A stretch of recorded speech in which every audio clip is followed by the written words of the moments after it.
Don't you understand? You're the other woman. No! You're married to me! She's the other woman! She's got a point. And I thought this was all going so well!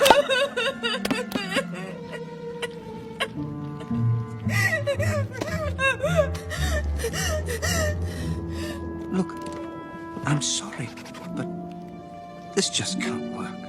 Why not? It's my eye, isn't it? No, your eye is lovely. It's under different circumstances, well, who knows? But we're just too different. I mean, you're dead. You should have thought about that before you asked me to marry you. I want to be with my real mom and dad. I want you to let me go. You may come out when you've learned to be a loving daughter. By the way, if you'd really like to know, he went that way. Who did? The white Back with another Get Ready With Me. I'm not too sure what we should call this look, but it's gonna be a green and blue dragon kind of thing. Ooh, with rib skin. If you guys want to help me out with the name. First, we're gonna start this look by packing our eyelids with this blue. Now we're gonna pack this green all over our eyelid. Next, some yellow. It's foundation time. Now we're gonna draw patches like this all over our face where we're gonna put the dragon print. Once all the patches are drawn, we're gonna use these to start drawing our scales. Am I gluing my eye shut for this? Yes, yes I am. Now that we've outlined all of the scales, we're gonna start filling them in. First layer of colors, second layer of colors. We are beginning to add our details. And this is the completed look. Thanks for watching. Until next time. Hey guys, I've been getting a lot of questions on how I do my brows. So I'm gonna show you guys how today. The first thing we're gonna do is clean up my girls because these girls are hairy. Once they're all cleaned up, I begin brushing them. Then I take my Anastasia brow pencil and I start filling in my brow to kind of give it the shape I want. Once they're at the shape I want, I start filling in my brows with the Anastasia pomade.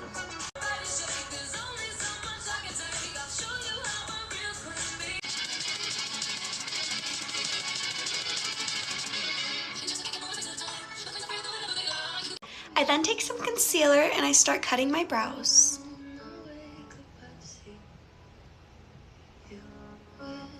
Once your brows are all carved out, time to put on your look.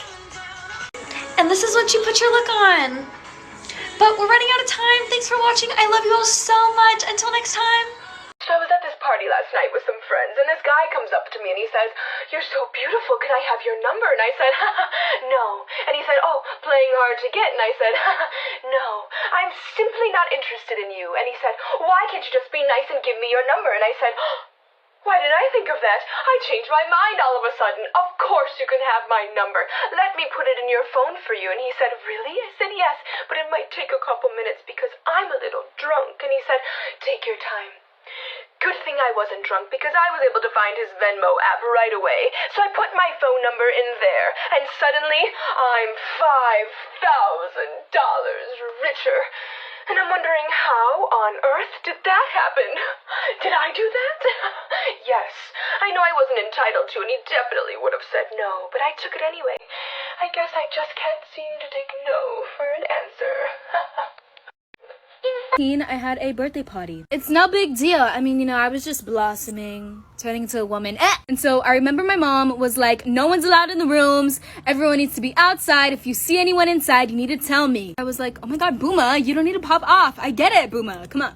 I remember I saw 3 adults walk out of my room. I didn't tell my mom, but let me tell you why. Because I was like, maybe they're designing a gift for me. So the end of the day came. No surprise present came. I'm not mad. Are you mad? Because I'm happy. So we started cleaning up and then we went to go clean my room in case. Oh, the best part is coming!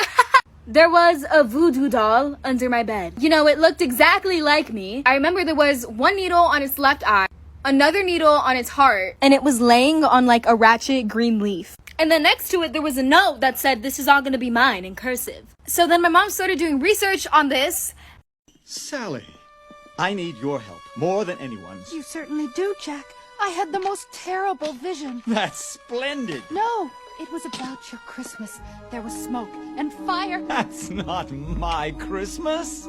My Christmas is filled with laughter and joy and this. My Sandy Claus outfit. I want you to make it. Jack, please listen to me. It's going to be a disaster. How could it be? Just follow the pattern. This part's red. The trim is white. It's a mistake, Jack. Now don't be modest. Who else is clever enough to make my Sandy Claus outfit? Next! I have every confidence in you. But it seems wrong to me.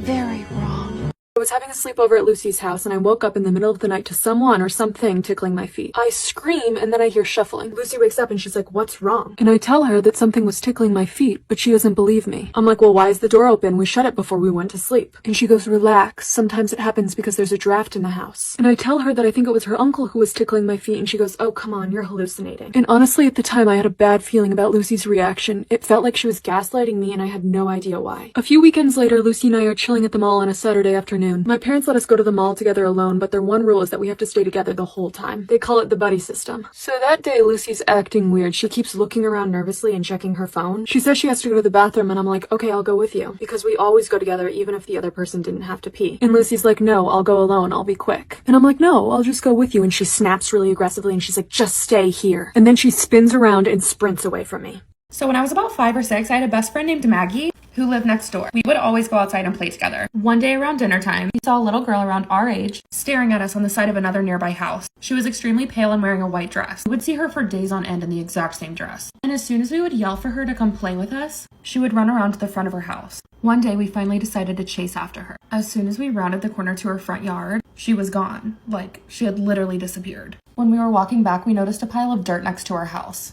In the dirt was written K-A-R-A with a stick next to it.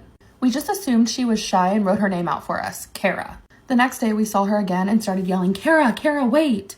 We ran after her again, rounded the corner, and saw this old couple doing yard work in our front yard. We assumed that they were Kara's parents. So we asked them, "Hey, where's your daughter Kara?" And they were like, that's not funny. And we were like, "No, seriously, we've been seeing her every night. We just wanted to know if she wanted to come play with us." The old man looked at us and said, "Our daughter Kara got hit by a truck and died 30 years ago in front of this house." Don't you understand? You're the other woman. No! You're married to me! She's the other woman! She's got a point. And I thought this was all going so well!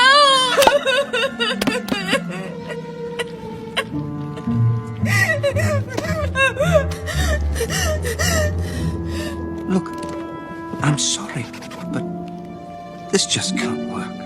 Why not? It's my eye, isn't it? No, your eye is lovely. This, under different circumstances, well, who knows? But we're just too different. I mean, you're dead.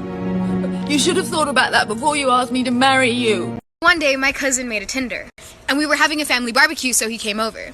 He was like, "Oh my god, Sam, like this really hot girl just like matched with me." And then he shows me. And then I see the profile, and it's literally pictures of Madison beer. But the name on the profile was like Kalani. I was like, "Bro, I don't know who you think you're fucking texting, but it's not Madison beer. You're texting someone's fucking auntie right now. Whole ass auntie." He's like, "Guess we're about to find out." I was like, "No, what the no?" He's like, "Yeah, I just gave her the Addy. She's about to pull up. Like, we're gonna meet. Like, it's all cool, Sam. Like, trust me." Trust me. Trust me, he said. I trusted him. So I see a car pull up, and he's like, "Oh my god, I think it's her." I was like, "Oh shit, what if I do meet Madison Beer?" The door freaking opens, and this old lady pops up. I look at my cousin, and I'm like, Go hug her. Go. He was so excited. It's Kalani, the one and only. Come on."